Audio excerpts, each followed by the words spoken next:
Ma force ne peut pas dépendre d'autres personnes que l'Éternel. Ma force, c'est l'Éternel. C'est pourquoi l'apôtre Paul dit, je puis tout par celui qui me fortifie. Philippiens 4,13. Je puis tout. Quand l'Éternel nous fortifie, tout nous devient possible. Amen, amen, amen. Ce matin, je voudrais que tu prennes ta Bible dans Luc 6. Luc 6, verset 43. Nous lirons 43 à 45. Tu restes debout par honneur à la parole. Après, nous allons nous asseoir tranquillement. Amen. Ça va? Ça béni. Luc chapitre 6, verset 43. Voici ce qui est écrit. Ce n'est pas un bon arbre qui porte du mauvais fruit, ni un mauvais arbre qui porte du bon fruit. Car chaque arbre se connaît à son fruit. On ne cueille pas des figues sur des épines, et l'on ne vendange pas des raisins sur des ronces.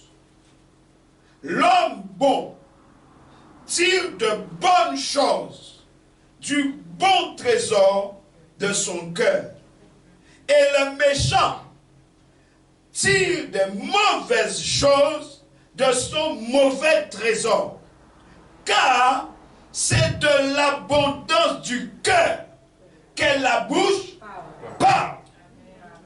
Est-ce qu'on peut relire cette partie-là? Car c'est de l'abondance du cœur que la bouche parle. Nous lisons un deuxième verset, puis nous allons prier. 2 Corinthiens 13, verset 5. 2 Corinthiens 13, verset 5.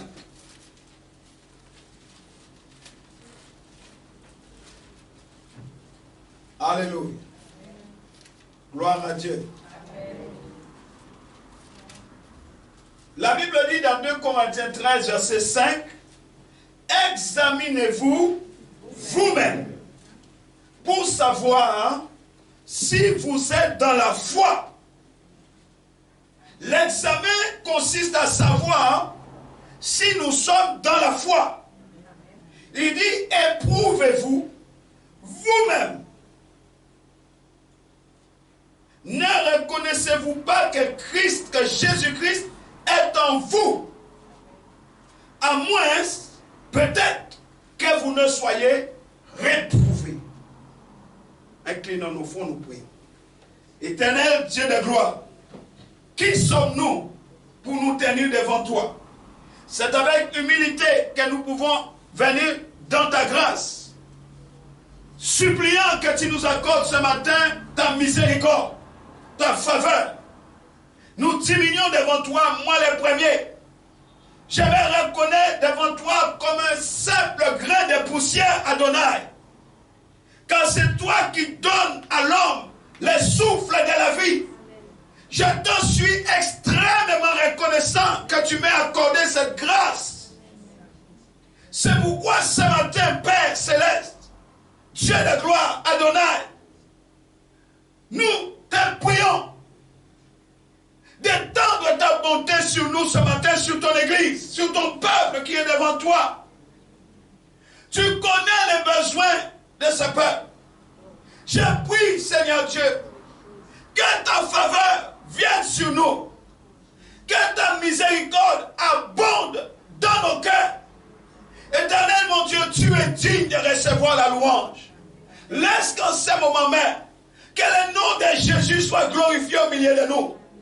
Lui qui n'a pas hésité à prendre notre place à la croix, qu'il soit honoré, qu'il soit élevé, afin qu'il nous attire dans la plénitude de la grâce, qu'il nous attire dans ta présence, là où il fait bon. Père Céleste, nous te bénissons. Que l'incrédulité sorte, que les doutes sortent, et que notre cœur soit pleinement disposé ce matin, afin de recevoir ta parole, cette parole que tu envoies, capable l'accomplissement, la guérison, la restauration, la délivrance, le salut dans nos vies. Père, nous te prions qu'il en soit ainsi dans le nom de Jésus. Amen. Ton amen me fatigue. Amen. Alléluia. Amen. Qu'il en soit ainsi. Nous pouvons prendre place. Alléluia. Je veux bénir et accueillir tous ceux qui nous visitent, qui sont là pour la première fois, pour la deuxième fois, pour la troisième fois. Que la main de l'Éternel vous fasse du bien. Et tous ceux qui nous reviennent, c'est avec toujours une grande joie. Tu es dans ta maison. Tu n'as pas demandé pour entrer dans ta maison. Alléluia. Ta maison, c'est ta maison. Tu as les clés. C'est ton papa qui t'a donné les clés. Dis, il m'a donné les clés. On n'a pas frappé pour entrer. Tu frappes pour entrer chez toi? Non. Tu rentres chez toi? Amen, amen, amen. Amen, maman Liliane. Amen. Dieu est bon. J'ai dit, oh happy day. C'est une belle journée aujourd'hui. Dis à ton voisin, aujourd'hui est une belle journée. Le titre du message, c'est discerner nos attitudes de cœur pour un vrai changement. Discerner nos attitudes de cœur pour un vrai changement. Jésus a dit dans Luc 6 qu'un bon arbre ne peut pas porter des mauvais fruits. Mais un mauvais arbre ne peut pas porter de bons fruits non plus. Et il dit qu'on reconnaît l'arbre à son fruit. C'est le fruit que tu portes qui permettra de te reconnaître. Mais j'aimerais dire que l'arbre ne s'est jamais justifié de son fruit. C'est toujours quelqu'un qui va aller cueillir le fruit de l'arbre. Alléluia. Parce que l'arbre donne des fruits de la même espèce. Mais l'arbre ne s'est jamais justifié lui-même en disant que moi je porte des mangues, moi je porte des citrons, moi je porte des pommes. C'est quelqu'un qui reconnaît les fruits de l'arbre et qui va dire, ça, c'est une mangue, ça, c'est un citron. Et on ajoute derrière, c'est le fruit du manguier, c'est le fruit du citronnier ou c'est le fruit du pommier. Alléluia. Donc, nous avons besoin que les autres reconnaissent si nous sommes bons, si nous sommes méchants. Amen. Je vous ai dit qu'il ne faut pas me fatiguer avec vos amens. Donne-moi un amen très fort. Amen. À la parole de Dieu. Nous parlons de la parole de Dieu. Amen. Tu as lu Luc 6, donc tu as compris ce qu'il dit. C'est pourquoi l'apôtre Paul, il nous dit que c'est à nous de nous examiner. Mais le problème de notre examen, ce n'est pas pour savoir si nous sommes bons ou mauvais. Le problème de notre examen, c'est de savoir si nous sommes dans la foi. Alléluia. Parce que Jésus a dit que mon Père sera glorifié en ceci, que vous portiez beaucoup de fruits. Or, tout arbre qui ne porte pas de fruits doit être déraciné, arraché et jeté au feu. Mais ce n'est pas parce que l'arbre doit porter du fruit que l'arbre doit porter n'importe quel fruit. Parce que le fruit que l'arbre doit porter doit glorifier Dieu. Parce que c'est le fruit de la foi. Alléluia. Ah, est-ce que tu es avec moi? C'est le fruit de notre foi. Bien aimé, l'examen de soi est important. N'attends pas que quelqu'un t'examine. Examine-toi toi-même. Vous savez, on est souvent aveugle sur ce qui se passe dans notre propre cœur. Il est plus facile de voir les défauts des autres que de voir nos propres défauts. Amen. Nous sommes responsables de changer notre propre cœur. Dis à ton voisin, tu es responsable de changer ton propre cœur. Pour guérir, nous devons faire taire tous les angles morts de nos vies. Nous devons les faire taire. Et nos relations, nous devons les faire taire. La Bible dit dans Proverbe 4, verset 23, garde ton cœur plus que toute autre chose. Voilà ce que les chrétiens ne font pas, les toutes autres choses. Garde ton cœur plus que toute autre chose, parce que de ton cœur proviennent les sources de la vie. Les sources. Il y a plusieurs sources qui viennent de ton cœur.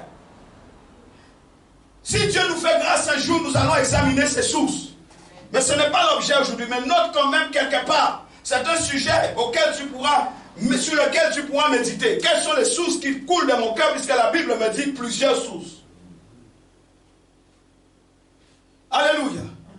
Bien-aimés, nous devons discerner les choses profondes qui se cachent à l'intérieur du cœur. Qu'est-ce qui se cache à l'intérieur de notre cœur?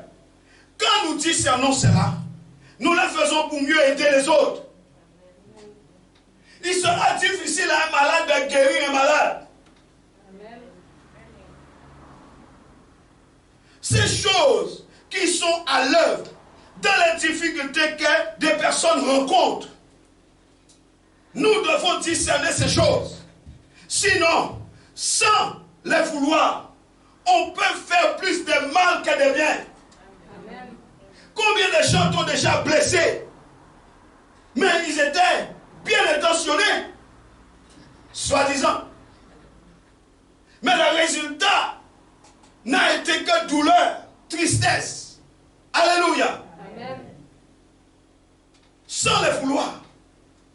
Il ne suffit pas d'amener la personne juste à voir que son comportement est répréhensible. Non. Il ne suffit pas d'amener la personne à voir que son comportement est nuisible. Non. Mais il faut exposer les penchants plus profonds de son cœur. L'égoïsme, l'orgueil, ce sont des choses qui nous guettent. Amen. Vous êtes là? Amen. Et si on ne fait pas ça, mes amis, une telle personne apprendra à utiliser d'autres stratégies socialement agréables. Je dis d'autres stratégies socialement agréables. Pourquoi socialement agréables? Parce que ce sont d'autres stratégies qui peuvent être approuvées par les autres. Amen. Ça peut être socialement approuvé par les autres. Pour parvenir à se faire, malgré tout, la personne change de stratégie. Pourquoi? Parce que l'orgueil caché au fond de son cœur n'a pas été traité. Amen. Donc quand tu piques l'orgueil, la personne change de stratégie. Amen. Bien-aimés, il est important que nous sachions à quoi ressemble un véritable changement de cœur. Est-ce que tu as une idée de ce que ressemble, de ce que c'est qu'un véritable changement de cœur? Quand nous voulons manifester une volonté de changer, nous devons commencer par savoir ce que c'est que le véritable changement de cœur. Amen. Parce que sinon, on ne va pas pouvoir faire face à de véritables relations destructrices.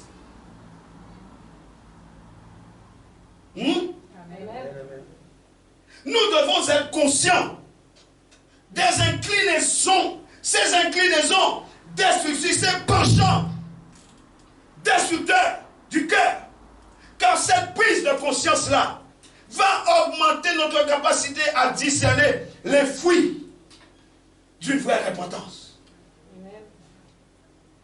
Vous n'avez jamais remarqué où vous vous n'êtes jamais trouvé au contact de personnes qui vous blessent, qui vous blessent, qui vous blessent, qui vous blessent.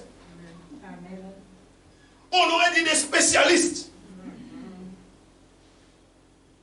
Nous devons reconnaître ces comportements. Reconnaître ces habitudes destructrices. Ces penchants du cœur qui alimentent ce type de comportement. Amen. Alléluia. Amen. Et cela aide à la recherche de relations saines. Bien-aimé, il est important. Il est important d'apprendre ce qu'il faut rechercher pour ne pas continuer à retomber dans les mêmes problèmes relationnels. L'apôtre Paul dit, examinez-vous vous-même, afin de savoir si vous êtes dans la foi. Examinez-vous vous-même. Nous ne devons pas avoir un cœur réprouvé, mais nous devons nous-mêmes nous examiner. Alléluia. Amen. Nous devons nous examiner nous-mêmes. Dieu sonde les cœurs et les reins. Le psaume 7, verset 10, il sonde les cœurs et les reins. Ça ne sert à rien de se dissimuler derrière un mauvais cœur pour donner une image qu'on n'a pas à l'intérieur. Ça ne sert à rien. Amen. Dieu sonde les cœurs et Tu peux même mentir, mais tu ne peux pas mentir à Dieu. Amen. Ils sont des cœurs. Ils sont des reins. Alléluia. Amen. C'est en Jésus que nous trouvons la vie. C'est en lui qu'il y a la vie. Alléluia. Il est mort à la croix pour nous donner la vie. La Bible dit, et la Bible nous donne beaucoup de je suis de Jésus. J'appelle ça les je suis de Jésus. Vous connaissez les je suis de Jésus? Je suis le pain de vie. Je suis la lumière du monde. Je suis la porte pour les brebis. Je suis le bon berger. Je suis la résurrection et la vie. Je suis le chemin, la vérité et la vie. Je suis le vrai cep. Je suis l'alpha et l'oméga, le commencement et la fin. Les je suis. Alléluia. Tu dois connaître les je suis de Jésus. Alléluia. Parce qu'au travers de ces je suis, il te détermine toi. C'est à cause de ces je suis qu'il a donné, qu'il a institué ton identité. Ton identité a été construite dans les je suis de Jésus. Quand il dit, je suis le pain de vie, si tu manges le pain, tu as la vie. Je suis la porte des brebis, je passe par là. Parce que je suis brebis de l'Éternel. Je suis le vrai cep. Si je m'accroche à lui, je peux porter du fruit. Alléluia. Jésus nous invite à manger son corps et à boire son sang. Mais combien d'erreurs il y a eu à ces propos? Il dit celui qui mange dans Jean 6, allons les voir. Jean 6, 53 à 58. Lisons-le. Jean chapitre 6, verset 53. Alléluia.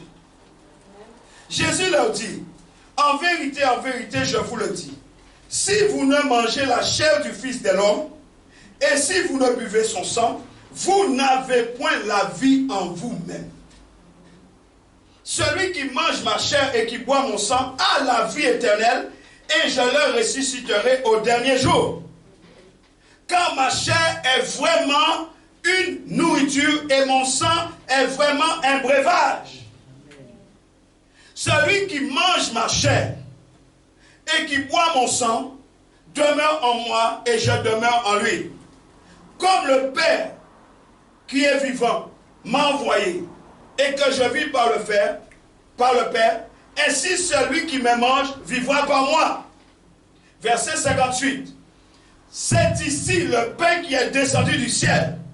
Il n'en est pas comme de vos pères qui ont mangé la manne et qui sont morts. Celui qui mange ce pain vivra éternellement. Acclame la parole. Celui qui mange ce pain-là vivra éternellement. C'est ce qui est écrit. Alléluia.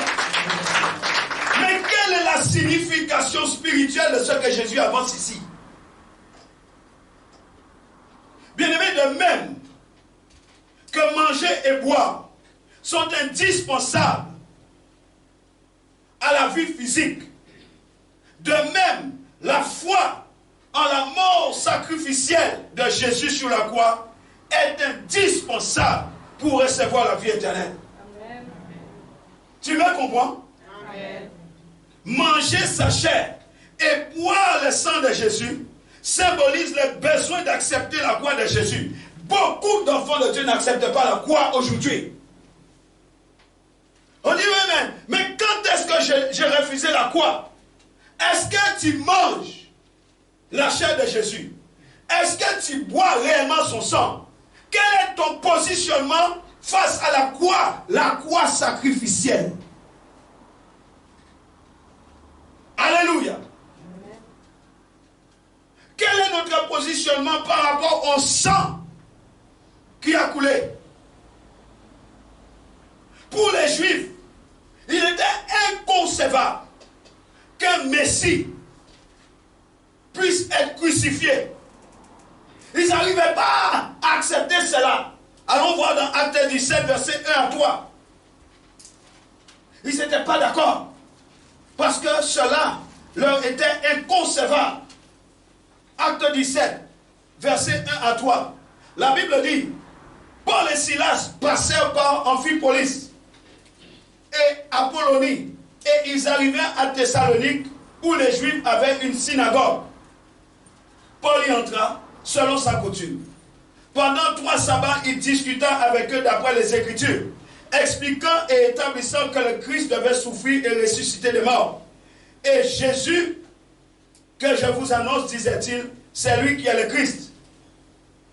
Quelques-uns d'entre eux furent persuadés et se joignirent à Paul et à Silas, ainsi qu'une grande multitude de Grecs craignant Dieu, et beaucoup de femmes de qualité. Mais les Juifs, jaloux, prirent avec eux quelques méchants hommes de la populace, provoquèrent des attroupements et répandirent l'agitation dans la ville.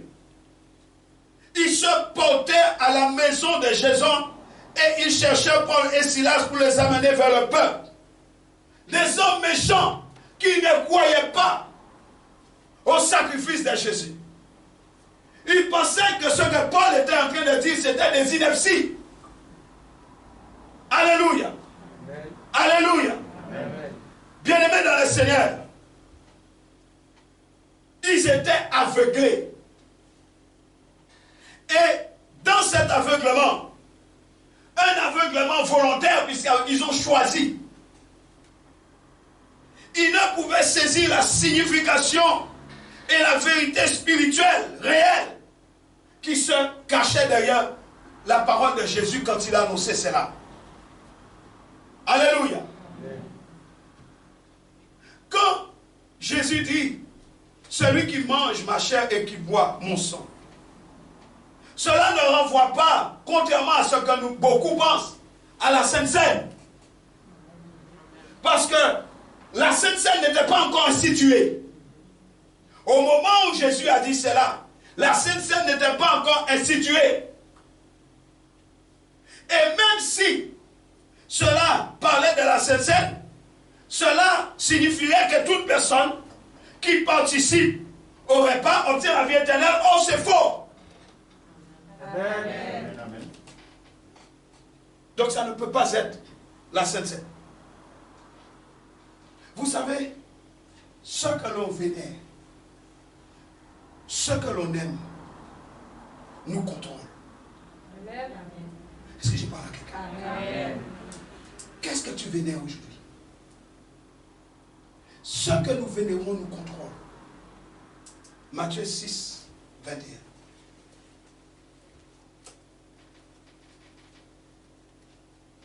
Jésus n'est pas un jouet. Amen. Jésus est réel, il est vivant. Matthieu 6, 21. Car là où est ton trésor, là aussi sera ton cœur. Est-ce que tu peux le lire encore?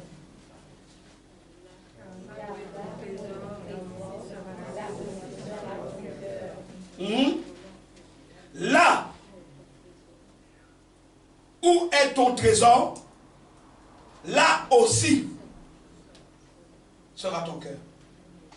J'ai envie de dire à quelqu'un ce matin, où est ton trésor? Si je veux chercher ton cœur, je cherche ton trésor. Si j'ai trouvé ton trésor, j'ai trouvé aussi ton cœur. Alléluia. Alléluia. Alléluia. Amen. On adore toujours quelque chose ou quelqu'un. Bien-aimé, Dieu nous a conçus de manière à ce que l'on soit des adorateurs. Amen. C'est ainsi que nous avons été fabriqués. Amen. Notre besoin d'adorer fait partie de notre ADN. Amen. Ça fait partie de nous, ça fait partie de notre ADN. Dieu sait combien il est essentiel pour nous, pour notre santé émotionnelle, physique, relationnelle, spirituelle, matérielle. Dieu sait combien il est important pour nous, essentiel pour nous qu'on l'honore. Est-ce que tu le sais ça? Amen. Il est important qu'on l'aime. et qu'on lui donne la première place dans nos cœurs. Est-ce que Dieu a la première place dans ton cœur? Ne mens pas, s'il te plaît. Mais réfléchis. Est-ce que Dieu, au moment où on parle, il a la première place dans ton cœur? Parce que c'est ça qui détermine ton bien-être. Ce n'est pas le yoga. C'est Jésus. C'est la place qu'il occupe dans ton cœur. Deutéronome 6, verset 5. Tu aimeras l'Éternel ton Dieu de tout ton.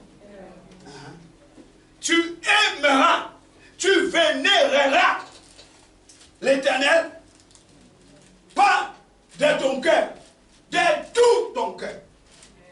Il veut tout. Dieu cherche des vrais adorateurs. Il est temps qu'on arrête de faire du cinéma dans les églises. Je suis fatigué.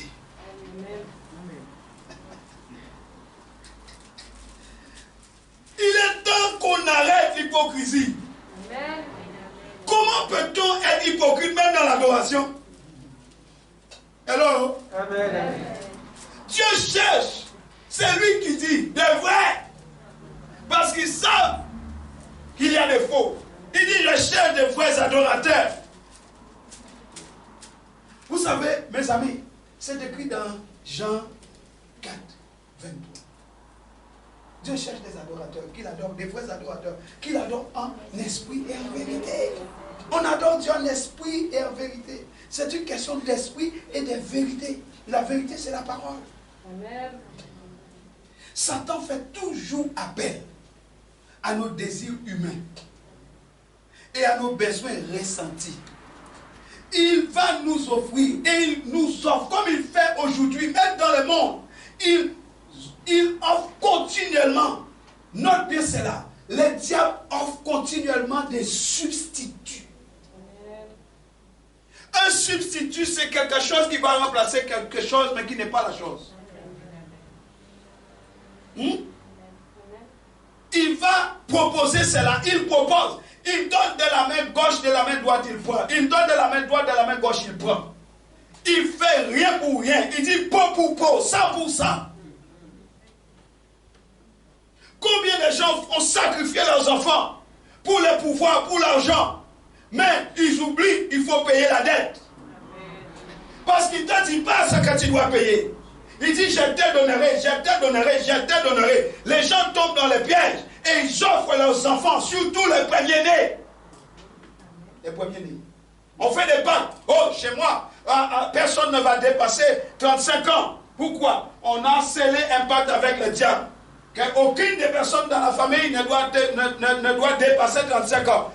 Lorsque tu commences à arriver à 33, tu commences à avoir ta santé, c'est dégringolé. 34, tu commences à empirer. Et 35, pouf, c'est fini. Arrêt cardiaque, boum, la personne part, on ne sait pas. La personne se pend dans un arbre, on ne comprend pas pourquoi. Chez nous, aucune des filles ne va se marier. Lorsque tu regardes, tu vois, les gens vivent comme ça et rien ne fonctionne. Ce sont des pactes. Et les démons viennent récupérer leur argent. Ils mettent des limitations afin que tu ne dépasses pas l'acte qui a été signé sur ta vie. Mais quelquefois, on ne sait même pas ce que nos parents ont signé. Ils ont signé ces pactes dans la politique, dans toutes sortes de rituels bizarres. Et nous payons les frais. Amen. Et on dit, oh, j'ai accepté Jésus. Jésus a dit qu'il y a point de condamnation dans la vie. Mais il faut qu'il y ait quelqu'un qui paye. Amen. Alléluia. Amen. Alléluia. Bien-aimé, c'est sérieux cette affaire-là. Il nous présente des substituts pour nous détruire, pour nous détourner du plan de Dieu à notre égard, pour nous détourner des profonds besoins de Dieu pour nous.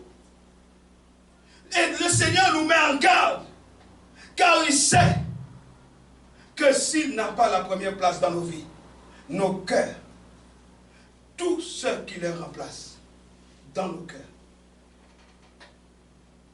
deviennent des faux dieux.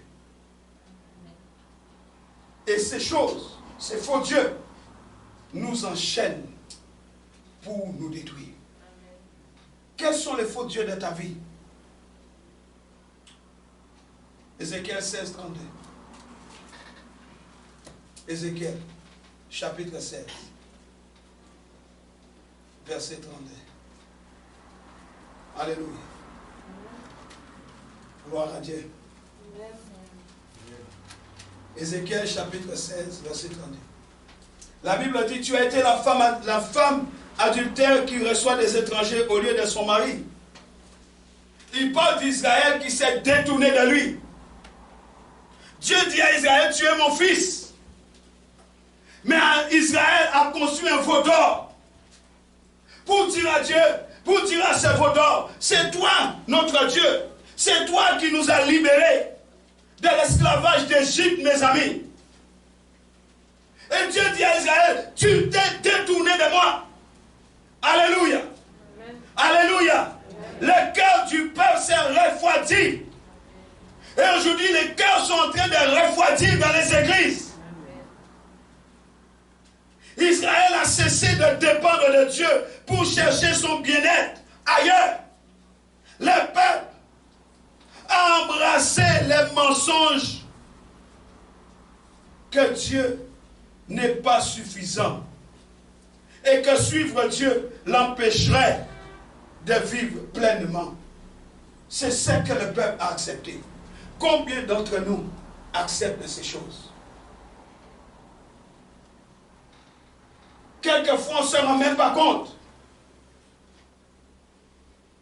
Combien de fois, dans nos comportements, nous démontrons à Dieu qu'il n'est pas le Dieu tout suffisant. Amen. Nos attitudes le prouvent. On n'accepte pas que Dieu soit capable de nous guérir. Alléluia. Amen. On n'accepte pas le fait de dépendre de lui. Mais c'est plus facile d'accepter les mensonges du diable. Amen. Les mêmes mensonges que Satan a utilisés contre Ève dans le jardin. C'est ça qu'il a fait avec le peuple Israël ici. Nous luttons avec une adoration mal placée.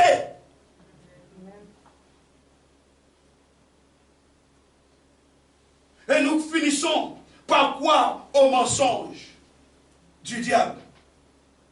Et même dans des relations destructrices, nous continuons à croire aux mensonges du diable. Amen. Sois béni pour ton amen. Bien-aimé, c'est pourquoi nous sommes toujours brisés. C'est pourquoi nous sommes toujours brisés. Pour beaucoup, les mensonges semblent plus vrais que la vérité de Dieu. Amen. Si tu viens vers moi avec un gros problème de santé, je dis sois guéri ma fille. Comment tu vas l'accepter? Mais ça posait un problème aux pharisiens que le Messie soit crucifié. Quand Jésus dit je suis l'envoyé du Père, je dois mourir à la croix et le troisième jour je serai ressuscité et j'attirerai tous les hommes. Les Juifs ont cherché à le tuer, on l'a traité d'imposteur, on l'a traité de Belzébul, mes amis. C'est compliqué pour nous, hommes et femmes, c'est compliqué pour nous d'être guéris simplement en disant sois guéri. Ecclésiaste 7, verset 29. Dieu a créé l'homme, ça, l'homme se complique. Oh, que nous sommes compliqués. Amen. Combien nous sommes compliqués. L'homme a tout détruit. Nous détruisons tout. Amen. Vous voyez beaucoup de gens qui détruisent leurs relations autour d'eux. Dieu leur donne des relations, ils compliquent tout et détruisent tout. J'appelle ça des relations destructrices. Alléluia. Amen. Reconnais ce que Dieu te donne. Amen. Reconnais. Alléluia. Amen.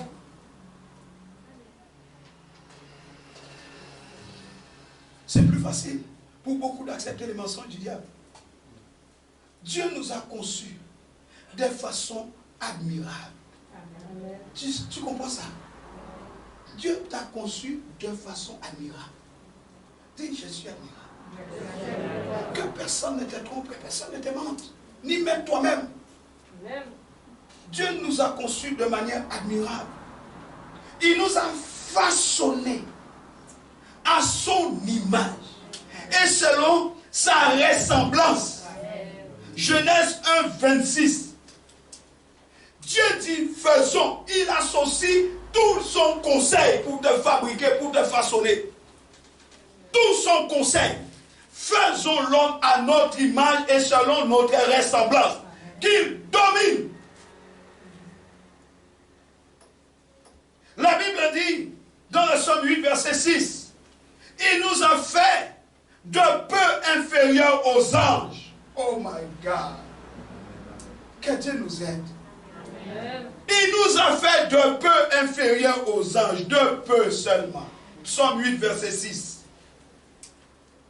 Une fois sa création achevée, qu'a-t-il dit? Il a dit que le résultat n'était pas bon. Il a dit que le résultat était très bon. Amen. Donc tu es un très bon résultat. Amen. Mais qu'est-ce qui s'est passé? Genèse 1, 31, il dit c'est très bon. Mais toi tu te plains à ne pas être d'accord avec Dieu. Amen. Nous avons en nous, frères et sœurs, nous avons en nous la capacité d'être d'une beauté. Amen. Et d'une bonté. Amen. Admirable. Tu m'entends? Nous avons en nous. Je dis bien, souligne en nous. Nous avons, je ne parle pas de la beauté extérieure. Je dis, nous avons en nous la capacité d'être d'une beauté et d'une bonté admirable. Mais malheureusement, quelque chose a mal tourné. Dieu ne crée pas les mauvais. Amen. Quelque chose a mal tourné. Il n'a pas créé Satan, il a créé Lucifer. C'est Satan qui a fait son travail, son histoire là, c'est lui-même. Lucifer signifie astre brillant. Donc lorsque tu pries, tu dois comprendre ce que tu dis. Lucifer c'est astre brillant. Satan c'est le diable ténèbres. Il ne faut pas mélanger. Alléluia. Alléluia. Amen. Pourquoi nos relations ne sont-elles pas ce qu'elles devraient être? Amen. Puisque Dieu nous a créés avec une beauté et une bonté admirable en nous. Et il a déclaré que c'était très bon. Alors, pourquoi? Qu'est-ce qui les endommage? Qu'est-ce qui pousse une personne à blesser le corps, à blesser l'esprit, à blesser l'âme, à blesser quelqu'un d'autre? Sans même reconnaître le caractère néfaste de ses actes et de ses attitudes. On blesse et on est tranquille. Alléluia.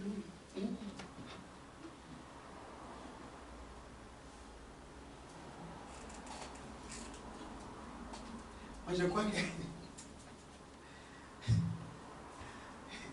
savez, si Dieu te donnait 5 secondes d'être Dieu, tu ferais quoi? Il dit, ma fille, je te permets d'être Dieu 5 minutes. Il n'y aurait plus personne sur la terre. Tu vas tuer tout le monde. Vous savez, bien aimé, qu'est-ce qui fait que quelqu'un blesse l'âme, le corps, l'esprit et reste tranquille, zen, comme on aime dire. Zen. Je suis zen. Hein? Sans reconnaître le caractère néfaste ses actes, de ses méfaits, de ses attitudes. Allons dans le livre des Romains 1, s'il vous plaît.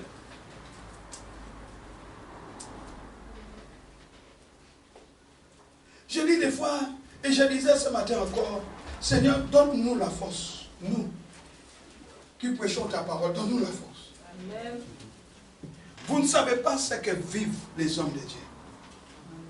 Vous voyez quelqu'un comme ça, des fois vous critiquez les gens. Ne critiquez pas les gens, s'il vous plaît. Amen. Ne critiquez pas les gens, vous ne savez pas ce qu'ils vivent. S'il vous plaît. Il y a des hommes de Dieu qui se suicident. Il y a beaucoup d'hommes de Dieu qui abandonnent les ministères à cause des chrétiens. L'apôtre Paul a souffert pour les chrétiens. Il a été enchaîné pour les chrétiens. Il a été en prison pour les chrétiens, ceux-là même qui les méprisent. Ne critiquez pas, vous ne savez pas. Ne critique pas la personne qui est à côté de toi. Tu ne connais pas sa vie. C'est facile de parler, de raconter n'importe quoi dans la vie des gens. C'est facile de dire des bêtises. Romains 1. Moi, je l'ai déjà dit, je le répète, je ne suis pas un tueur d'âme. Non. Et je ne serai jamais un tueur d'âme. Romains 1, 18. La colère de Dieu se révèle du ciel contre toute impiété et toute injustice des hommes qui retiennent injustement la vérité captive. Car ce qu'on peut connaître de Dieu est manifeste pour eux, Dieu le leur ayant fait connaître. En effet, les perfections invisibles de Dieu, sa puissance éternelle et sa divinité se voient comme à l'œil depuis la création du monde, quand on les considère dans ses ouvrages. Ils sont donc inexcusables, puisqu'ayant connu Dieu, ils ne l'ont point glorifié comme Dieu, ils ne lui ont point rendu grâce, mais ils se sont égarés dans leurs pensées et leur cœur, sans intelligence, a été plongé dans les ténèbres. Se vantant d'être sages, ils sont devenus fous. Et ils ont changé la gloire du Dieu incorruptible en image représentant l'homme corruptible, des oiseaux, des quadrupèdes et des reptiles. C'est pourquoi Dieu les a livrés à l'impureté selon les convoitises de leur cœur, en sorte qu'ils déshonorent eux-mêmes leur propre corps. Eux qui ont changé la vérité de Dieu en mensonge et ont adoré et servi la créature au lieu du Créateur, qui est béni éternellement. Amen. Amen. Bien-aimés, la Bible nous montre qu'Ève a pris la décision de croire le mensonge du serpent. C'est elle qui a pris la décision de croire. Elle a placé sa soif de pouvoir et de connaissance au-dessus de Dieu. Le désir de Madame Ève n'était pas directement ou foncièrement le problème. Elle a chuté quand sa soif de pouvoir et de savoir a été plus fort que son amour pour Dieu et sa parole. Amen. Alléluia. Amen. Ma question ce matin, c'est quel est ton quotient biblique? Quel est ton quotient biblique? Dis-lui, tu en es où avec le QB? Le quotient biblique. Le quotient biblique, c'est ta capacité à intégrer la parole de Dieu dans ton cœur. Dis-lui encore quel est ton quotient biblique. Psaume 119, verset 169. Lisons cela. Psaume 119.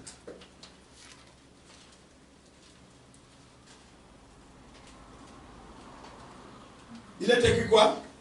Que mon cri parvienne jusqu'à toi, ô Éternel. Donne-moi l'intelligence selon ta promesse. David demande quoi? Aurait-il demandé quelque chose à quelqu'un qui n'est pas capable ou qui ne possède pas cette chose? Pourquoi il demande l'intelligence à Dieu? Parce que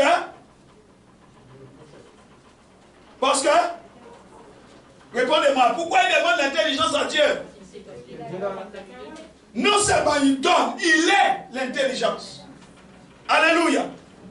Il demande l'intelligence à Dieu qui est et qui possède l'intelligence. Il dit, donne-moi l'intelligence selon ta parole. Proverbe 8, 14 nous dit que le conseil et le succès m'appartiennent. Je suis l'intelligence. La force est à moi. Dieu est l'intelligence. Amen. Et il est venu habiter en toi par l'esprit. Donc l'intelligence habite en toi. Non seulement il est en toi, mais il a fait de toi son habitat. J'ai envie de dire, mais je le dis, je ne vais pas le dire. L'intelligence est en toi. Amen. Colossiens 2, verset 1 4. Oh Seigneur, aide-nous s'il te plaît. Amen. Aide-nous Seigneur, aide-nous à ne pas résister à ta parole. Amen. Colossiens 2, verset 1 à 4. Je veux en effet que vous sachiez combien est grand le combat que je soutiens pour vous, et pour ceux qui sont à Laodicée, et pour tous ceux qui n'ont pas vu mon visage en la chair, afin qu'ils aient le cœur rempli de consolation, qu'ils soient unis dans la charité et enrichis d'une pleine intelligence, pour connaître le mystère de Dieu, savoir Christ. Mystère dans lequel sont cachés tous les trésors de la sagesse et de la science. Je dis cela afin que personne ne vous trompe par des discours séduisants. Alléluia. Bien-aimés, en décidant de croire les mensonges du serpent, au lieu de s'en tenir à la parole de Dieu, Ève a perdu à jamais son mode de vie paisible et aimant dans le jardin succulent de Dieu. Amen. Alléluia. Ce jardin qui avait tous les trésors de Dieu. Le bdellium, l'onyx, l'or, les diamants. Il y avait tout. Elle a perdu ça. Tout ce que Dieu avait pourvu, elle a tout perdu. Et Satan a promis à Ève que si elle le croyait, elle gagnerait la capacité d'être comme Dieu. Elle a perdu son innocence. Et elle a découvert la honte, les difficultés et la tristesse dans sa relation avec Adam.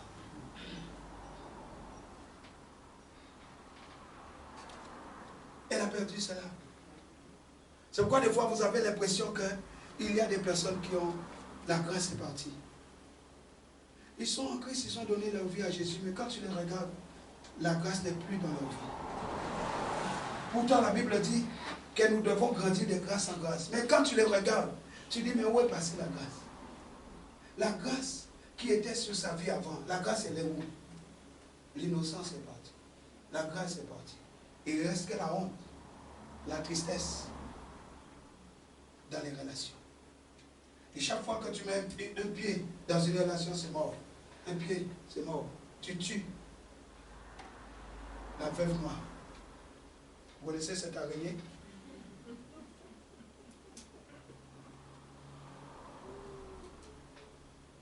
Il n'y a pas d'amen. Amen. Vous m'aimez? Amen. Je vous dis la vérité. Il faut que nous prenions conscience. Ève a tout détruit. Lorsque Dieu a affronté Adam et Ève par rapport à leur désobéissance, Adam, il dit, c'est pas moi, c'est Ève. Adam a blâmé Ève. Dieu regarde Ève. Ève blâme le serpent. Attendez, on est en train de parler à qui? À Dieu. On ne se moque pas de Dieu, non? Amen. Dieu parle à Adam, Adam dit c'est pas moi, c'est elle. Dieu va vers Ève, Ève dit c'est pas moi. Donc combien de temps on va balader Dieu comme ça? Amen. Vous savez, il y a des chrétiens qui baladent Dieu. Amen. C'est pas moi, c'est eux qui font. C'est eux qui disent. C'est eux, c'est eux. C'est toujours les autres. Et ils font rien. Amen. Eux, ils n'ont jamais rien fait. Arrêtez de balader Dieu. Amen.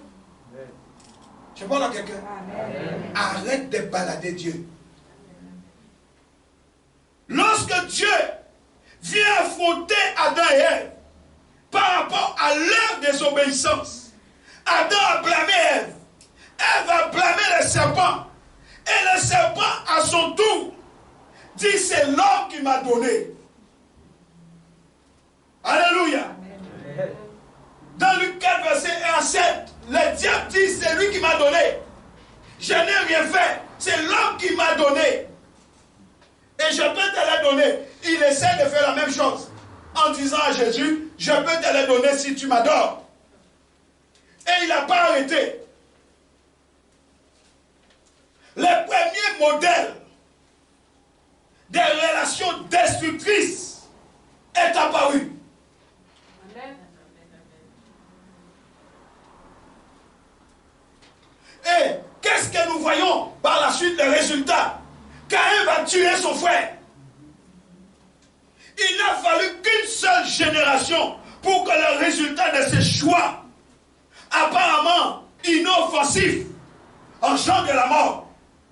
Caïn va tuer Abel, son frère. Le premier enfant d'Adam et Ève va envier son frère Abel. Il va le tuer. Mais mes amis, regardez-moi, il va le tuer sans ressentir le moindre remords. Il y a des gens qui vous blessent sans remords. C'est pire que des animaux. Vous avez un chat. Ça, il vous montre que mais ça que tu as fait là, ça me blesse. Le chat même te montre que ça le blesse. Les chiens secouent la queue comme ça là. Mais il y a des gens qui blessent sans remords. Caïn tue son frère, mes amis, sans aucun remords. Genèse 4.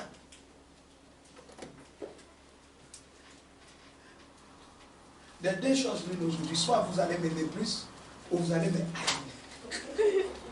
Mais je vais vous dire la vérité. Amen. Et je prie que vous m'aimiez. Parce que c'est votre salut. Genèse 4, verset 9. Ah, parce que tu étais venu pour qu'on te poudre, hein? Pour qu'on te maquille, hein? Pour qu'on arrange tes poils. Il n'y a pas de barbier ici. Amen. La parole. Il y a la parole. L'Éternel dit à Caïn, où est ton frère Abel? Il répondit, je ne suis pas. Je ne sais pas moi. Suis-je le gardien de mon frère? Avec arrogance, s'il vous plaît. Avec arrogance.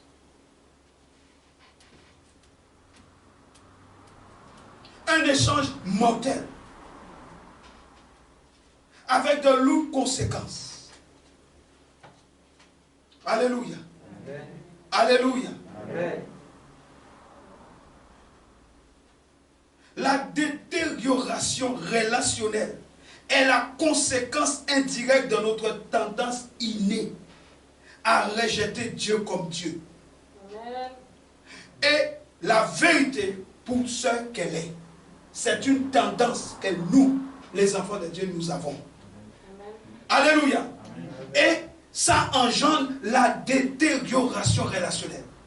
Et cette détérioration, c'est une conséquence indirecte de notre manière que nous avons d'enlever à Dieu le fait qu'il soit Dieu et que sa vérité soit simplement sa vérité. Amen. Il envoya sa parole et sa parole guérit. Quel est ton problème? Pourquoi ça te pose un problème? Tu ne peux pas enlever la vérité de Dieu pour ce que la vérité est. Amen. Il dit et la chose accomplie. Pourquoi ça te dérange? Pourquoi Dieu ne peut pas être Dieu dans ta vie? C'est ce que Ève a fait. Rejeté. C'est ce que Caïn a fait. Il tue son frère. Dieu lui dit, qu'as-tu fait? La voix du sang de ton frère cris de la terre jusqu'à moi. Caïn, pensais-tu que je ne suis pas au courant de ce que tu as fait parce que je t'ai posé la question? Alléluia. Amen. Alléluia. Amen. Nos problèmes sont causés par ce que l'on fait et pas uniquement par ce que l'on nous fait. Hello? Amen. Nos problèmes sont causés par ce que nous faisons et pas forcément par rapport à ce que les autres nous font. Il est difficile de voir notre part de responsabilité quand il est évident que la conduite de l'autre est malsaine. Quand on sait que la conduite de l'autre n'est pas bonne, on ne va jamais distinguer notre propre conduite. Amen. On va toujours dire, ah c'est toi, regarde ce que tu fais, regarde ce que tu fais. On ne va jamais discerner l'état de notre propre conduite. Amen. Tant que nous continuons à permettre que les paroles et les actes des autres nous affectent, que nous allons continuer à croire que ces paroles sont pour nous au-dessus des paroles de Dieu, que nous allons continuer à considérer ces paroles au-delà des paroles véridiques de Dieu, les pouvoirs de destruction de ces paroles et de ces actes qui sont libérés continueront aussi. Ces paroles continueront à nous anéantir. Amen. Tant que tu vas permettre cela, les paroles vont continuer à te détruire. Parce que c'est toi-même qui donne le pouvoir à ces paroles de te détruire. Même si les paroles et les actes sont là, tu ne pourras jamais empêcher que quelqu'un te méprise, que quelqu'un te critique, que quelqu'un lance des paroles déshonnêtes envers toi, que quelqu'un essaie de te blesser. Tu ne pourras jamais empêcher cela. Amen. Mais tu pourras toujours agir avec grâce et sagesse face à leur cruauté. Amen. Ne leur réponds pas. Marche, agis, détermine-toi dans la grâce. Tu es un enfant de grâce, tu es né dans la grâce. Amen. Sois un enfant de grâce, agis dans la grâce, marche avec grâce, comporte-toi avec grâce face à leur cruauté. Laissez-les dans le boue. Les cochons aiment la boue. Laissez-les nager dans leur cruauté. Ils aiment la cruauté. Laissez-les nager dans leur saleté. Mais toi, enfant de grâce, regarde Esther. Esther, est-ce que vous avez entendu Esther critiquer Aman? Esther avait la grâce. Est-ce que vous avez entendu Mardoché critiquer Aman? Mardoché avait la grâce. Il avait les vêtements royaux. Esther avait les vêtements royaux. Ne salis pas ton vêtement royal en participant à des blablabla. Laissez-les nager dans la cruauté. Toi, garde ton vêtement royal propre. Amen. Tu es de la race royale. Esther n'a pas perdu son temps. Mardoché n'a pas perdu son temps. Mardoché n'est pas allé lui-même tuer les gens. Ce sont les soldats qui sont allés tuer Aman. Le roi dit, le roi même n'est pas allé prendre Aman. Il a dit, pendez-le. Tu es de la race royale, tu donnes des ordres. Dis amen. Amen. Tu donnes des ordres. Commande. Tu es de la race royale, tu commandes. Amen. Le roi dit, pendez Aman. Amen. Est-ce qu'Aman est mort? Oui. Dis, je suis de la race royale. Alléluia. Amen. Bien-aimé, c'est une capacité à développer. Et cela fait partie de notre maturité spirituelle. Alléluia. Amen. Matthieu 12, verset 24. Est-ce que vous êtes enseigné? Amen. Matthieu 12, verset 24. La Bible nous dit ceci. Les pharisiens, ayant entendu cela,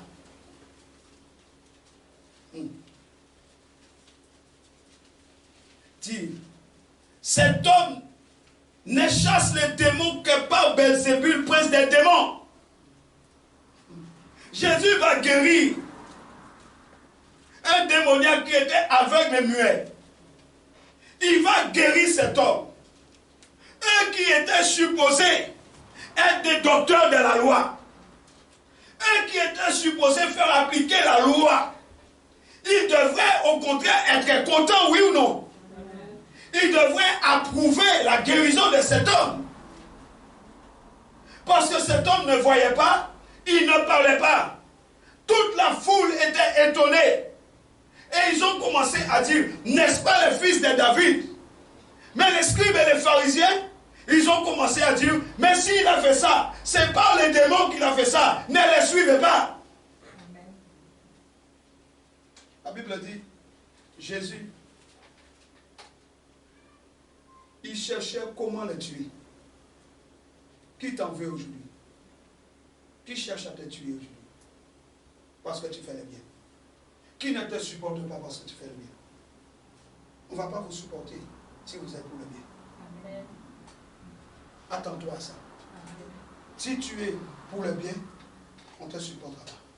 Jésus a fait le bien. On a cherché à le faire périr. Qu'est-ce qu'il a fait? L'ayant su, il ne sert à rien. Retire-toi d'eux. Eh? Retire-toi. Jésus n'a pas discuté. Jésus s'est éloigné.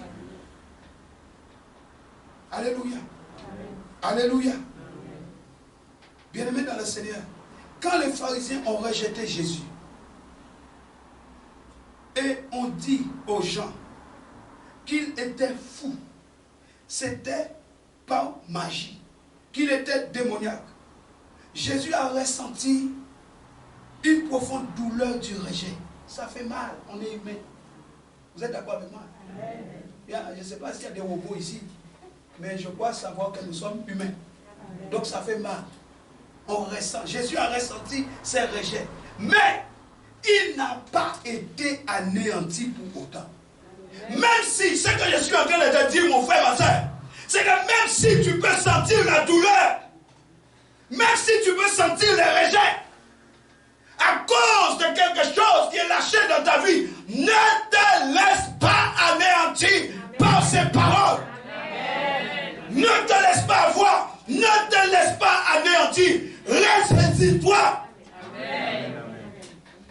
Ressaisis-toi. Pourquoi? Pourquoi tu dois le faire? Pourquoi Jésus ne s'est pas laissé anéantir? Parce que Jésus connaissait la vérité. L'homme qui connaît la vérité ne sera jamais détruit. La femme qui connaît la vérité ne sera jamais détruite. Jamais, jamais, jamais anéantie. Tu connaîtras la vérité, la vérité. Amen. Jean 8, 32. Jean 8, 31, 32. Tu connaîtras la vérité. L'homme qui connaît la vérité ne peut pas être anéanti. Jésus connaissait la vérité. Il savait qui il était. Tu dois savoir qui tu es. Amen. Ce ne sont pas les gens qui te déterminent. Ce ne sont pas les circonstances qui vont te déterminer. C'est la vérité qui te détermine. C'est Jésus. Tu dois savoir qui tu es. Lorsque ces paroles arrivent, parce qu'elles arriveront. Lorsque ces actes arrivent, parce qu'ils arriveront, tu ne te laisses pas anéantir. Amen. Vous connaîtrez la vérité. Et la vérité vous affranchira. La vérité affranchit. Et Jésus nous a avertis que Satan est un menteur. Sa mission est de tuer, d'égorger, de détruire. Jean 8, 44, Jean 10, 10.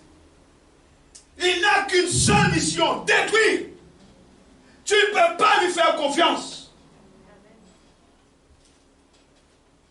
Et lui, il dit, je suis la vérité. Je suis la vérité de Dieu. Dans Jean 14, 6, je suis la vérité de Dieu.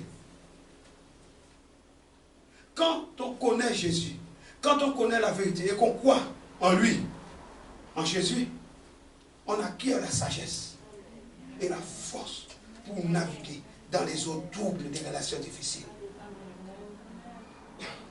Connais seulement Jésus. Connais-le seulement, crois en lui seulement. Il va te donner la sagesse. La Bible dit, on acquiert la sagesse, on acquiert la force pour naviguer. Naviguer dans les eaux troubles des relations difficiles. Amen. Oh, je n'ai rien fait. Qui t'a dit que tu as besoin de faire quelque chose? Qu'est-ce qu'Abel a fait à Caïn? Dites-moi, qu'est-ce qu'Abel a fait à Caïn? Caïn était tout simplement jaloux. Tu n'as pas besoin de faire quelque chose. Il suffit simplement qu'on soit jaloux de toi et la relation est pourrie. Vous pouvez avoir la relation entre vous deux, mais il suffit simplement que quelqu'un soit jaloux de toi. Il tue la relation. Tout simplement parce que je vais aimer que ce soit moi. L'esprit de Caïn. Et cette relation-là, c'est fini. Et quelquefois on donne un coup de main. Alléluia. Amen. Jésus nous permet de reconnaître les mensonges et d'apprendre à les rejeter. C'est pourquoi je dis que personne ne vienne me dire quoi que ce soit sur quelqu'un. Moi, on ne me le fait pas ce coup-là. Personne ne viendra me voir en me disant, pasteur, tu sais, un tel. Je t'aime. On me connaît, on ne vient pas me le dire, on fait les tours. On fait les tours, on patine. Mais moi, on ne me le fait pas, on ne me le fera pas. On me connaît. Je ne l'accepte pas. Je ne suis pas un destructeur d'âme. Quand je vais te demander, toi, qu'as-tu fait pour que ça soit réglé? Toi, qu'as-tu fait? Est-ce que tu as prié? Est-ce que tu as gêné? Je n'ai pris pour la personne. Amen. Alléluia. Alléluia. Si vous êtes dans une relation destructrice, vous ne pouvez pas changer l'autre, ni contrôler ce qu'il fait ou dit. Vous ne pouvez pas. Si vous voulez vous en libérer, vous devez reconnaître que vous avez donné à cette personne l'autorité de Dieu sur votre vie. Amen. Et que vous avez accueilli ses propos comme étant la vérité. Et les paroles de vie et de mort pour vous. La vie et la mort sont le pouvoir de la langue. Si vous acceptez ces paroles comme la parole de Dieu pour vous, vous allez mourir. Vous ne pouvez pas changer une personne qui s'est installée dans cette relation destructrice. La personne s'est installée, sa mission c'est de détruire. Tu veux le changer? Tu veux changer une telle personne? Tu n'y arriveras pas. Le fait que nous soyons brisés est à l'origine de bien des douleurs et des chagrins, ce qui risque de compliquer notre relation. Mais le problème le plus profond, c'est ce que l'on fait avec notre état corrompu. Amen.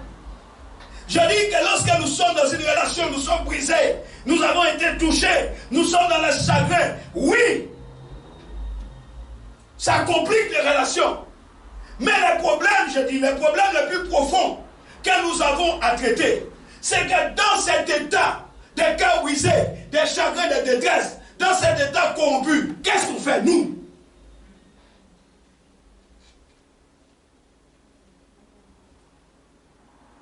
Qu'est-ce qu'on fait dans cet état de corruption?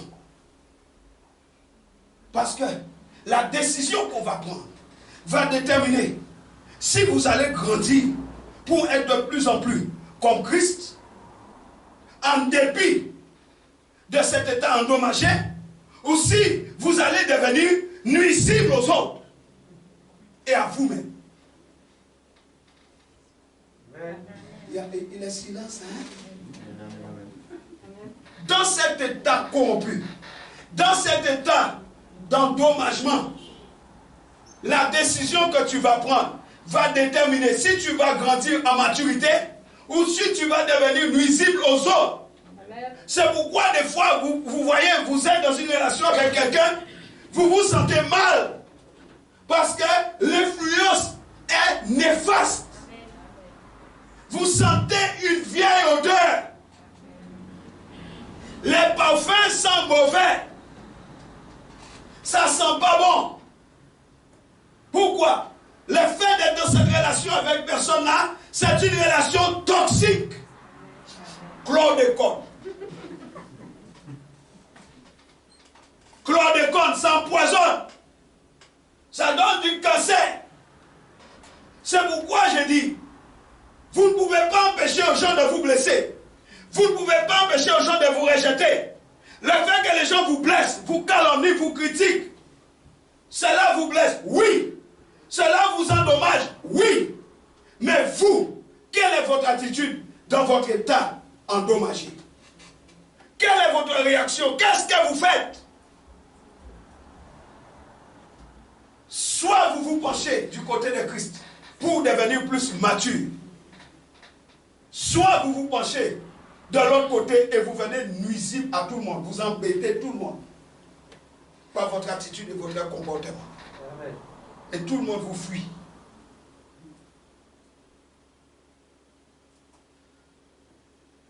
Comment nous réagissons face à nos failles? Demande à ton voisin, comment tu réagis face à tes failles? Comment tu réagis? Romains 8, verset 2. Tu m'aimes encore? Amen. Romains 8, verset 2. On ne vous a jamais enseigné ces choses. Moi, je vous enseigne. Parce que vous devez grandir. Et moi aussi. Amen, amen, amen. Amen. Romains 8, verset 2. En effet, la loi de l'esprit de vie en Jésus-Christ m'a affranchi de la loi du péché et de la mort. La loi de vie m'a affranchi. La loi de l'esprit de vie m'a affranchi de la mort. Je ne veux pas que tu sèmes la mort dans ma vie. Amen. Je suis un affranchi par la loi de l'esprit. 2 Pierre 1, verset 3. Oh my God. 2 Pierre 1, verset 3 nous dit ceci. Comme sa divine puissance nous a donné tout ce qui contribue à la vie. La divine puissance de Dieu m'a donné ce qui contribue à la vie, pas à la mort.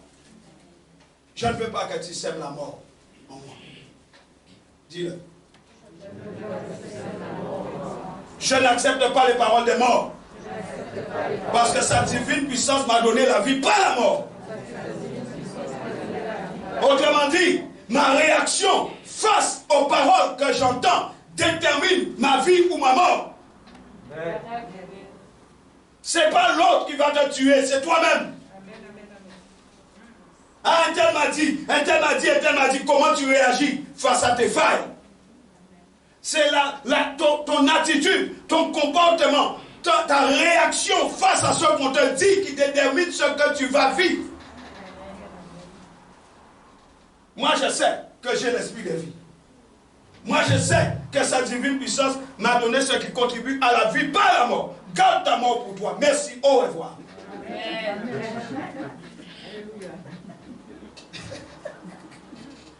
Hello. Amen. Ah, il est Dieu, non. Il dit la parole. Amen.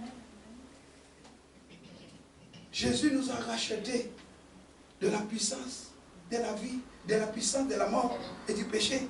C'est une réalité. Et ça, c'est une bonne nouvelle de l'évangile de Christ.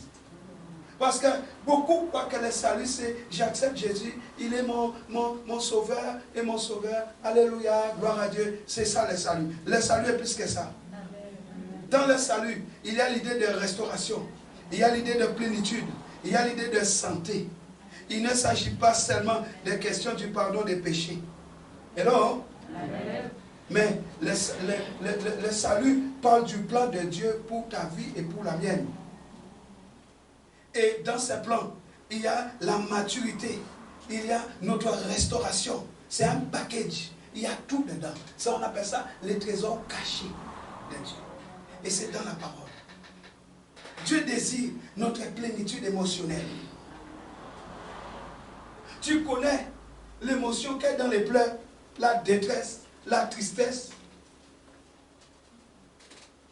Tu passes tout près de l'embolie pulmonaire toutes les 5 secondes. Tu aimes ce territoire-là. Mais qu'est-ce que tu fais là? Hello? Amen. Amen. Dieu veut que nous puissions rentrer dans cette plénitude émotionnelle. Dieu a de l'émotion. Dieu a de l'humour. Dieu a de la joie. Dieu a de l'allégresse. Et notre sainteté spirituelle, Dieu veut ça. Alléluia.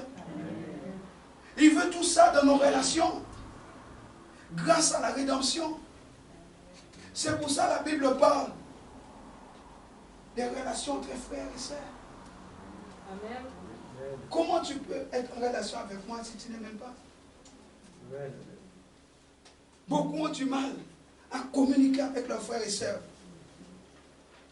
Si je dis, oh, la COVID-19 nous empêche de le faire, mais si je disais, saluez-vous, vous allez voir des sillons dans l'église. On serpente pour éviter un frère et une sœur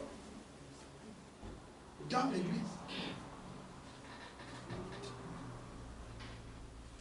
Amen. Dieu doit travailler notre caractère par son modèle à lui, afin que notre état endommagé n'engendre pas d'autres préjudices.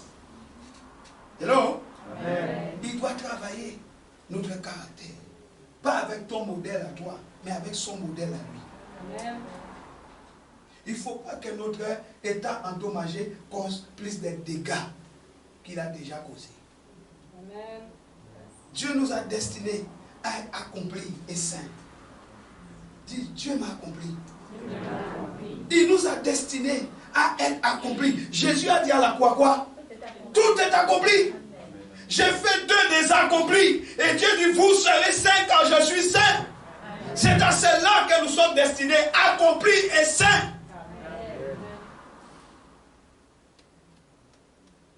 My God. Bien-aimés, ne laissons pas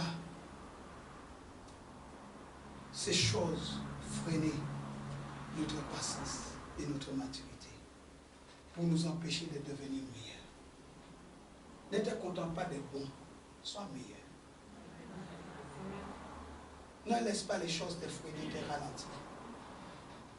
Ne laisse pas ton état endommagé te ralentir. Deviens meilleur.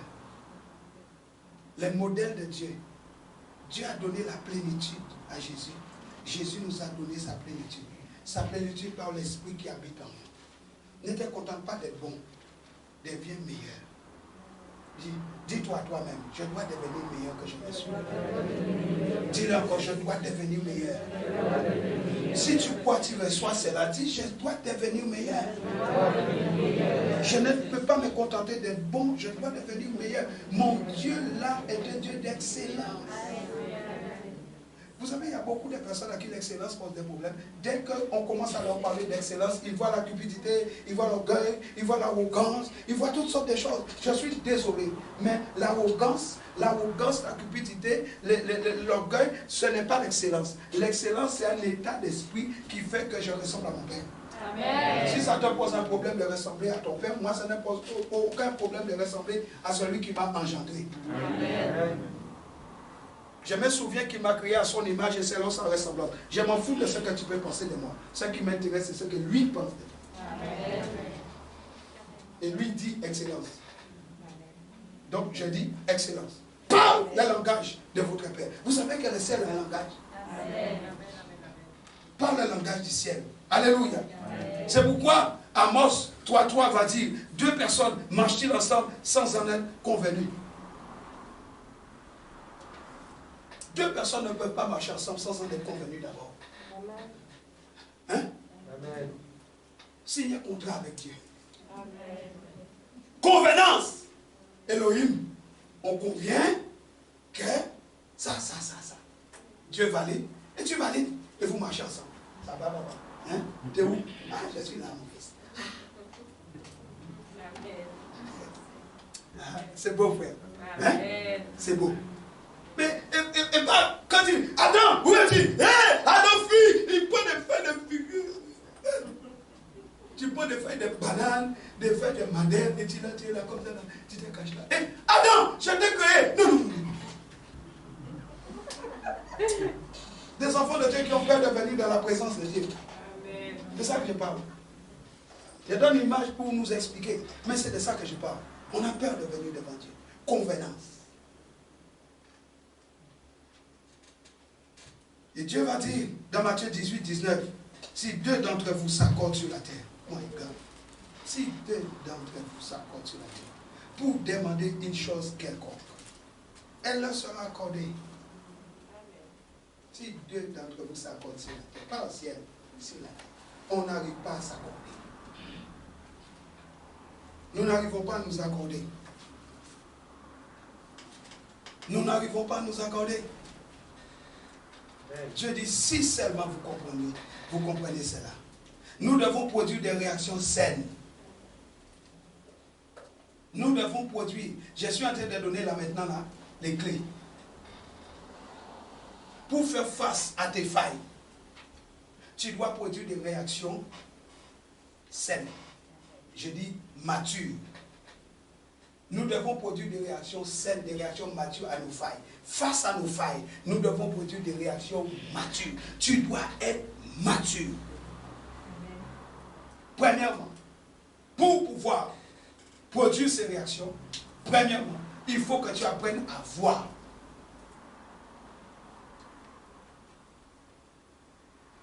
Dans Jean 9, versets 35 à 41, tu vas lire à la maison. Dans Jean 9, Jésus va traiter les pharisiens des races de vipères, d'aveugles. Jésus dit pharisiens aveugles. Ils ne voyaient pas. Tant que tu ne vas pas commencer à voir, tu vas avoir des réactions mauvaises face à tes failles. Deuxièmement, il faut reconnaître vos défauts. Et demander pardon. Vous êtes toujours là en train d'attendre que les autres viennent demander pardon. Et sans jamais reconnaître vos défauts. Parce que vous n'en avez pas. Qui n'a pas de défauts ici? Levez la main. On attend toujours que l'autre arrive. Ah, il faut, c'est à lui de venir. C'est à lui de venir. On met même Dieu dedans. Il va voir la justice de Dieu. J'invoque le sang de Jésus. Quel sang? Le sang, la Bible dit dans 1 Jean 1, 7 à 9. Si vous confessez, et il dit après, et le sang de Jésus. Le sang vient après la confession. L'orgueil empêche souvent de voir. Amen. Et d'admettre nos failles. Vous ne devez pas laisser votre orgueil vous aveugler. Amen. Troisième réaction face à nos failles. Nous devons assumer notre part de responsabilité dans les problèmes. Amen. Assumer notre part de responsabilité.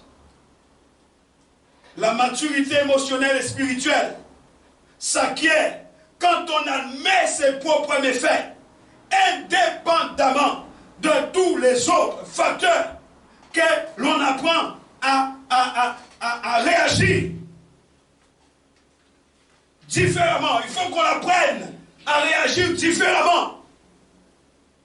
Même lorsque quelqu'un d'autre est clairement fautif. Je l'ai dit, Esther, Mardoché, Abigail vivait avec un homme méchant, Nabal.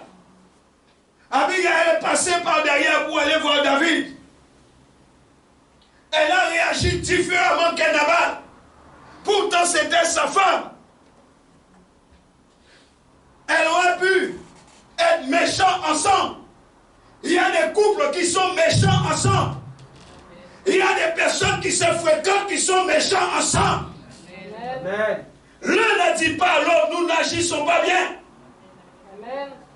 Il y a des frères et sœurs qui sont méchants ensemble. Amen. Ils s'associent pour détruire la vie des gens.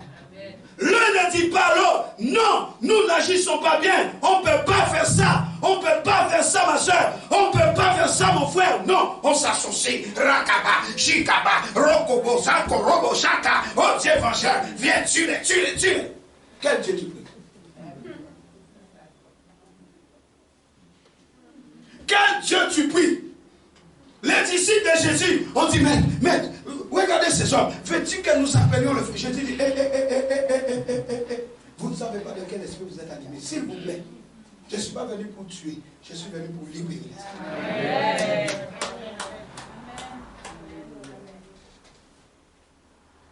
L'esprit de destruction envahit aujourd'hui l'église. Personne, l'un ne dit pas à l'autre, on ne peut pas faire ça. On n'agit pas bien. Par quel esprit nous sommes animés? Tu vas me lapider quand on aura fini, mais laisse-moi finir.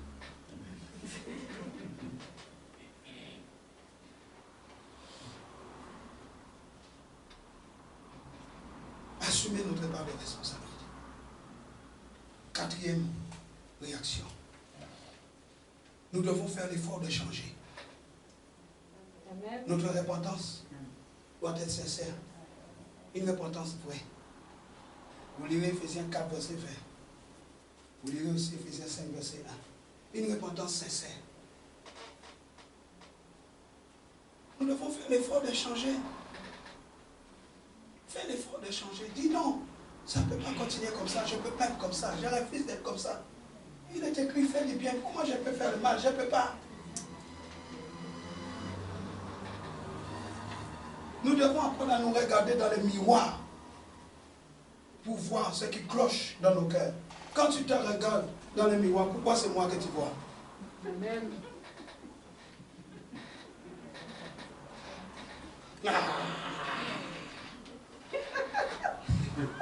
Je sens et je l'aurai. C'est moi que tu vois dans ton miroir à toi. Ton miroir te montre l'état de ton cœur. Amen. Je parle de 2 Corinthiens 3, 18. Et c'est là que viennent les changements. Si chaque fois que tu regardes dans le miroir, tu vois quelqu'un d'autre, tu as un sérieux problème. Amen. Dis à ton voisin, 2 Corinthiens 3, 18. Dis-lui ça à l'oreille. Dis-lui, tu entends? 2 Corinthiens 3, 18. Le miroir. Allez, il faut regarder dans le miroir de la parole. Et dis, miroir au miroir. Montre-moi ce qui cloche dans mon cœur.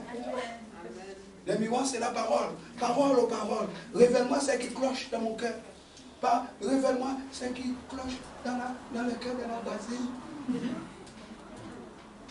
Seigneur, révèle-moi ce qui cloche dans le cœur de Rodrigue.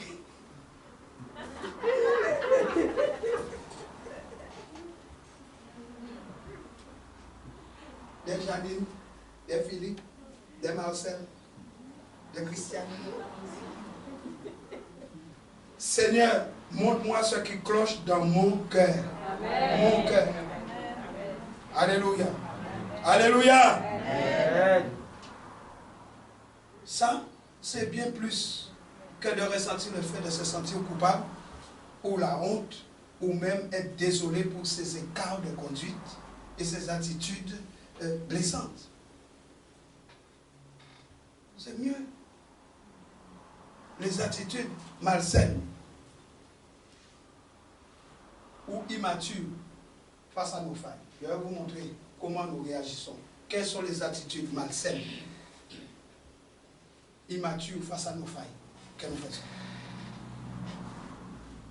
Quand on se regarde dans le miroir pour voir ce qui cloche dans son cœur, on est plutôt mature. Quand on fait ça, on est mature. Alléluia. Amen. Mais beaucoup se regardent dans le miroir. Au lieu de regarder ce qui cloche dans leur cœur, ils vont se mentir à eux-mêmes. Là, c'est une mauvaise réaction. Ils se mentent à eux-mêmes à propos de qui ils sont. Ils vont regarder dans le miroir de la parole. La parole dit, tu es jalouse. Et là, Satan, hey, sors de ma vie, dégage! Démon de jalousie, je te chasse par le sang. Il n'y a pas de démon. La parole dit tu es jalouse. Amen. Amen. Ne prie pas en langue. Tu es jalouse. Dieu sait que c'est notre tendance humaine. Et c'est pourquoi il nous stimule à être en communion et en connexion les uns avec les autres. Tu ne peux pas vivre sans la communion avec les autres. Parce que la communion et la connexion avec les autres nous stimulent. Ephésiens 4, tu vas lire. Ça stimule. Et ça, pour nous amener à une maturité plus grande. Pour se reprendre les uns les autres, comme je fais ce matin quand c'est nécessaire. Amen. Je ne suis pas venu avec ce message pour m'amuser. Je suis venu avec parce que c'est nécessaire. On en a besoin. Amen. Tu vas lire 1 Thessaloniciens 5, verset 4. Verset 14. On va le lire. 1 Thessaloniciens 5. Ne m'en veuillez pas si je vous dis la vérité. Amen. 1 Thessaloniciens 5, 14. Nous vous en prions aussi, frères, avertissez ceux qui vivent dans le désordre, consolez ceux qui sont abattus, consolez, ne détruisez pas, consolez ceux qui sont abattus, supportez les faibles, usez de patience envers tout le monde. Amen. Ah, donne-moi un bon amen. Amen. Ton amen de fatigue, donne-moi un bon amen. Amen. Supportez-vous les uns les autres. J'ai dit, vous ne savez pas ce que les gens vivent. Ne les accablez pas. Ne leur sautez pas dessus. Supportez-les. Vous ne connaissez pas les difficultés que les gens vivent avec leurs enfants, dans leur famille. Et vous venez avec votre poids, vous martelez. Criminels. Assassins.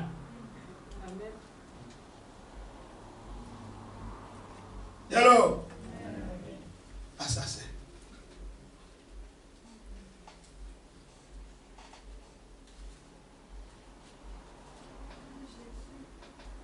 Dieu s'attend à ce que nous encouragions mutuellement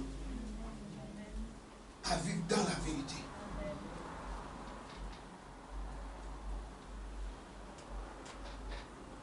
Une attitude malsaine, encore. Le refus d'écouter. Le refus d'écouter est toujours dans une attitude défensive. Le refus d'écouter. L'attitude défensive. Moi, je n'ai rien fait. Ah, moi, je n'ai rien fait. Ah, je n'ai rien fait. Le refus d'écouter. L'attitude défensive. On est toujours sur la défensive. Je n'ai rien fait. Je n'ai rien fait. Je n'ai rien fait. Oui, parce que tu es sans défaut. Autre chose. L'aveuglement et le déni. Amen. Le déni. Oh mon Dieu. Vous savez ce que c'est que le déni? Le déni, c'est un mécanisme de défense qui permet d'éviter de voir ses propres failles. C'est un mécanisme de défense qu'on produit et ça nous évite de voir nos propres failles. Donc, quelqu'un qui est dans le déni, tu peux lui dire autant de fois que tu veux. Ce que tu as fait n'est pas bon. Mais non, mais il est persuadé qu'il agit bien. Il te plante des couteaux dans les ventres. Il dit, mais que ça, je n'ai rien fait. Le déni. L'aveuglement et le déni. Jésus dit qu'une telle personne est aveugle et stupide. Tous ceux qui adoptent une attitude défensive, une attitude de déni, ne peuvent pas se voir clairement, ni connaître, ni reconnaître les torts et les souffrances qu'ils peuvent faire aux autres. Quand quelqu'un est dans le déni, il ne pourra jamais reconnaître les torts et les mal qu'il fait aux autres. Il est persuadé qu'il agit bien. Pourquoi il va se repentir? Pourquoi il va venir te demander pardon? Parce que ce qu'il a fait, c'est bien. Je n'ai rien fait. Amen. Ils ne vont jamais reconnaître les souffrances qu'ils font aux autres. Ils peuvent t'insulter, mais c'est bon. Ils ne sont pas en mesure de reconnaître qu'ils font quelque chose de mauvais, de blessant, de répréhensible, d'inapproprié. Ils ont une réponse parfaitement logique à tout, selon leur propre vision des faits. Amen. Tu peux venir comme tu veux. La réponse est déjà là. Ils ont réponse à tout. Les autres ne sont pas bons, moi je suis bon. Les autres sont méchants, moi je suis bon. Amen. En Matthieu 23, 32. Lisons Matthieu 23, 32. Que Dieu nous aide. Amen. Matthieu 23, 32. La Bible nous dit ceci. Comblez donc la mesure de vos pères. Matthieu 23, 32. Comblez donc la mesure de vos pères. Serpent, verset 33. Race de vipères, comment échapperez-vous au châtiment de la géhenne? Vous entendez? Serpent, race de vipères. Quand Jésus a traité les pharisiens de race de vipères, après avoir réprimandé ceci, ils ont malgré tout refusé de voir. Ils ont refusé.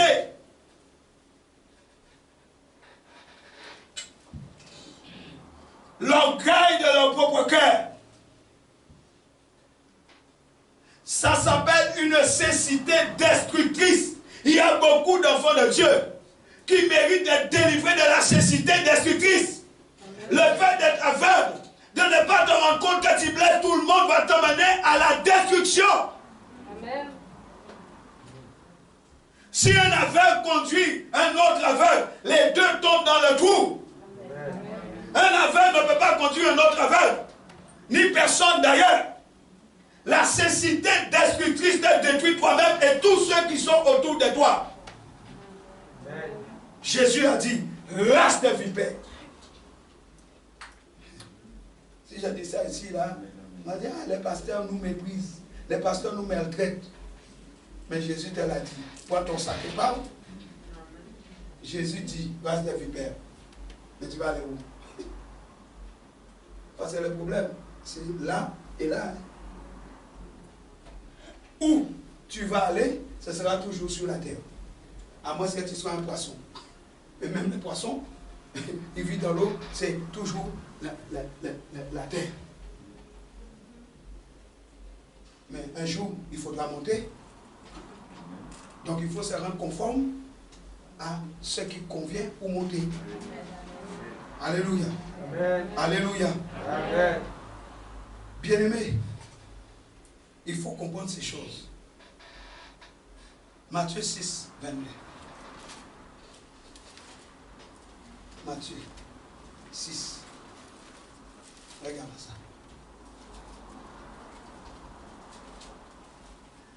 Matthieu 6, 22. L'œil est la lampe du corps. L'œil est quoi? Si ton œil est crevé, est-ce que tu vois?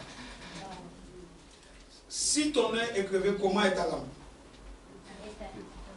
Et qu'est-ce qui peut crever ta lampe? Qu'est-ce qui peut briser ta lampe? L'orgueil, la cécité, le déni. Si ton œil est en bon état, tout ton corps sera éclairé. Mais si ton œil est en mauvais état, tout ton corps sera dans les ténèbres. Amen. Qui a parlé?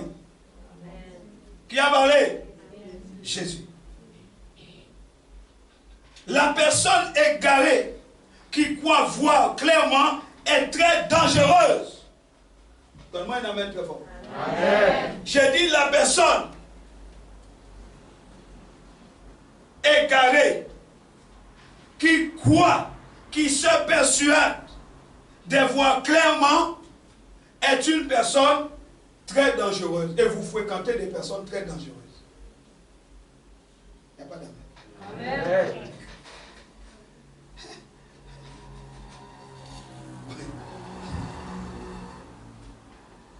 Autre attitude d'immaturité face à nos failles. La réticence à changer. Amen. C'est une réaction, une autre réaction mortelle face à nos failles. Quelqu'un qui ne veut pas changer.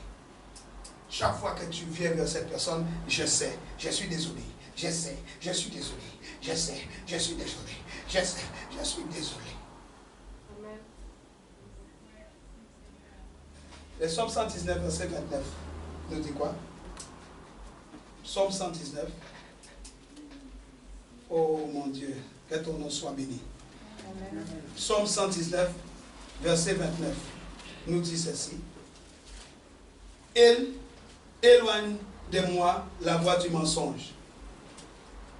Vous êtes là? Amen. Éloigne de moi la voie du mensonge et accorde-moi la grâce de suivre ta loi. Et le verset 30 dit, je choisis la voie de la vérité. Alléluia. Alléluia. Amen. La vérité. Les gens matures, les personnes matures apprennent de la réalité et de la vérité. Amen. Des gens matures apprennent, soulignent les mots apprennent. Donc quand on te parle, écoute. Apprends. Amen.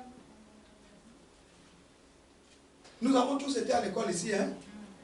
Donc quand on nous parlait, si on veut réussir, on doit écouter. Amen. Et moi, vous voyez des gens qui ont 15 ans, mais qui sont toujours à la maternelle première section. Amen. Ils n'ont pas grandi. Je parle de la Bible. 17 ans d'évangile. Ils ont une grosse Bible, mais ils n'ont pas grandi. Maternelle première section. Il n'y a pas d'amen. Amen. C'est peut-être ton cas. Dis Amen. Amen. Les personnes malsaines blâment la vie ou les autres. Ils vont blâmer la vie. Ah, si Dieu était bon. Ah, si Dieu était ceci. Ah, si Dieu. Et si Dieu. Et si Dieu était. Ah, si Dieu était fait. Et si Dieu. Soit ils blâment Dieu, ils blâment la vie, ou ils blâment les autres, au lieu d'apprendre de Dieu. Bien-aimés, apprenons de Dieu. Amen. Apprenons de Dieu. Apprenons. Dieu dit que celui qui désire la sagesse acquiert la sagesse. Et avec la sagesse, l'intelligence. Dieu est tellement bon. Il dit que celui qui les désire, qu'il acquiert. Dieu ne va pas se battre avec toi. Il ne va pas te demander de jeûner 365 jours pour avoir un peu de sagesse. Il dit, tu veux quoi? Pourquoi tu es si compliqué? Pourquoi nous sommes devenus aussi compliqués? Il dit, tu veux la sagesse? Tiens. Et je te donne en plus l'intelligence parce que je le suis. Alléluia. Les personnes destructrices changent, déforment la parole de Dieu pour prouver qu'elles ont raison. Elles vont chercher dans la Bible. Oui, tu vois, là, il est écrit, mon père. Ils vont détourner la parole. Ils changent, déforment la parole de Dieu pour prouver qu'elles ont raison, pour parvenir à leur propre fin. Il faut qu'ils aient raison. S'ils n'ont pas raison, ce n'est pas bon.